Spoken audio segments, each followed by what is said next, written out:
E aí pessoal, tudo bem? Márcio aqui da Império Call Enterprise. Faz tempo, hein? Pois é. Nesse meio tempo, estudando, pesquisando, fazendo análise, não é? Para que eu possa trazer novidades aqui no canal, né? Contribuir um pouco mais com o meu conhecimento, né? Então muitas vezes, né, eu fico um bom tempo sem estar gravando os vídeos, né, postando aqui no canal, né? Na verdade, estudando, né? Olha, a dica hoje é bem interessante, mas eu quero fazer uma análise usando assim um ponto de vista um pouco diferente. Porque muitas vezes as pessoas elas criticam, não é, o porquê que eu deveria trabalhar comunicação escrita, sendo que eu quero mesmo é falar inglês, não é? Porque a comunicação escrita, ela ensina você a pensar inglês para que você possa falar inglês, não é? Então, eu vou dar um exemplo simples, uma frase bem simples e fazer uma análise, para que possamos entender um pouco essa questão, né, do porquê que eu devo, não é, olhar com bons olhos para a comunicação escrita antes de querer começar a falar inglês, não é? Então, observem. I lived in Canada. I lived in Canada. Bom, o que eu quis dizer com I lived in Canada? Simples. Eu morei no Canadá. Aí você fala, poxa Márcio, mas aonde está a complicação? Bom, vamos analisar. Ao trabalharmos I lived in Canada, o que queremos dizer com isso? Uma ação foi praticada no passado e é dado como encerrado. Só isso. Só isso. Uma ação que fora praticada no passado e foi dada como encerrado. Tá vendo? Aí, agora, neste mesmo vídeo, eu quero abordar uma outra questão. Tá? Porque, como eu disse, eu morei no Canadá, eu vou colocar uma outra frase que, se trabalharmos também a questão da tradução, nós vamos chegar na mesma tradução, e aí é que está o perigo, porque existe uma diferença. A frase é esta aqui: I have lived in Canada. I have lived in Canada. Se fôssemos traduzir ao pé da letra, eu tenho morado no Canadá. Mas calma, calma que, porque nós temos que pensar assim: ao falarmos, nós estamos ou estaremos dirigindo a palavra a um nativo da língua inglesa. Então, o problema é o que é que nós queremos dizer quando utilizamos essa estrutura para dirigirmos a palavra a um nativo da língua inglesa, tá? Porque o nativo da língua inglesa não fala português, ele não entende português, tá? Ele não pensa em português. Então, o problema é justamente aí, pensar em inglês para falar inglês. Para isso, precisamos entender, tá, qual é o significado da estrutura que nós estamos utilizando, tá? Então, olha que interessante. Ao trabalharmos I have lived in Canada, tá? Primeiramente, vamos observar aqui. Nós estamos trabalhando o verbo to live. Ele é um verbo regular, tá?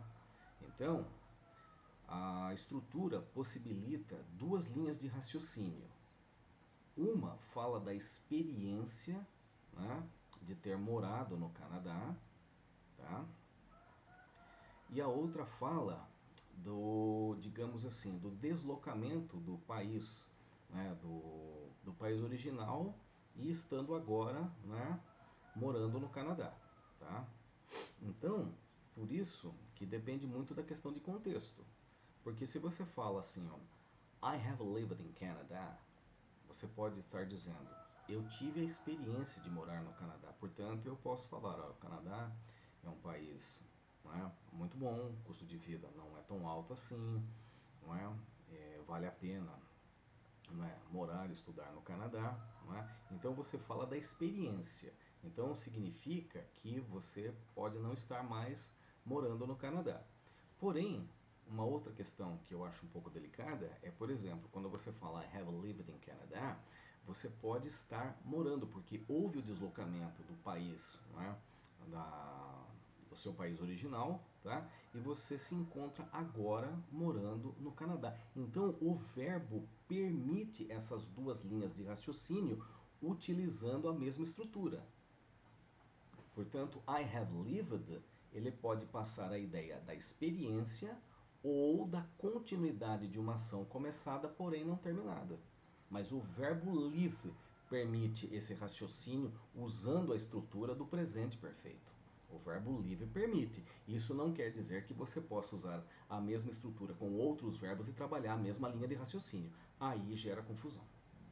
Por isso que é delicado. Por essa questão, nós aqui da Império Com trabalhamos com consultoria gramatical visando comunicação escrita, tá?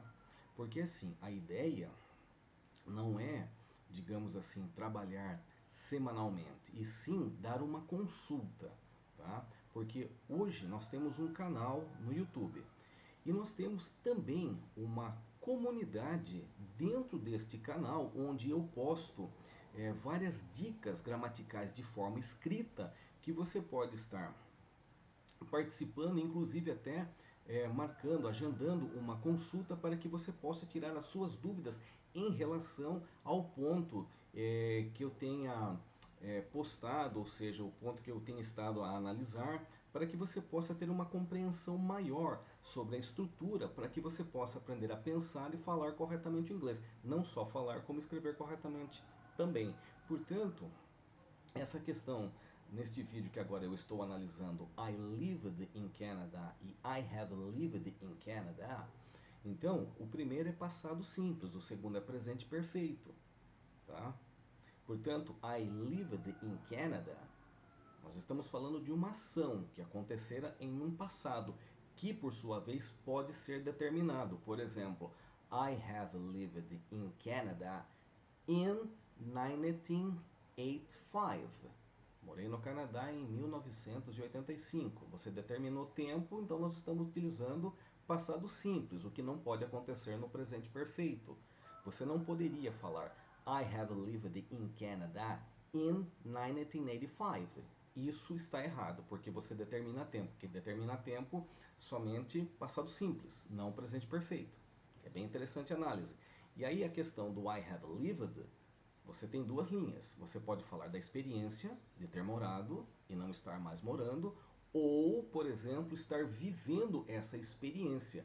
Você, digamos, começou uma ação, certo? Ou seja, a ação começada, porém não terminada. Então você pode dizer assim, moro no Canadá. Agora, quando nós pegamos a tradução, não é? I have lived in, né? Temos o hábito de traduzir e falarmos, não é? Eu tenho morado, o que parece a ideia de que você começou a morar e continua morando. Porém, se você trabalhar essa linha de raciocínio, quando você utilizar essa estrutura com outros verbos, pode gerar confusão. Portanto, cada verbo é um caso a ser estudado, tá? Então, nesse caso, com I have lived, tá? Nós falamos da experiência ou da continuidade de uma ação começada, porém não terminada. Então essa é a diferença. É claro que nos próximos vídeos eu vou estar utilizando outros verbos para que possamos ter uma ideia maior, não é, sobre essa questão, né? Como entender o passado simples, não é, e entender o presente perfeito, utilizando verbos assim, de ação, verbo de estado, verbo de movimento contínuo, verbo de movimento contínuo parado. Nós vamos começar a entender um pouco mais sobre esta linha de raciocínio, tá? Uma dica legal, eu não vou dizer que foi uma dica simples, tá? Mas eu espero realmente de coração tê-lo ajudado. Como todos sabem, chamo-me Márcio Antunes aqui da Império Com Enterprise. Eu vejo vocês no próximo vídeo.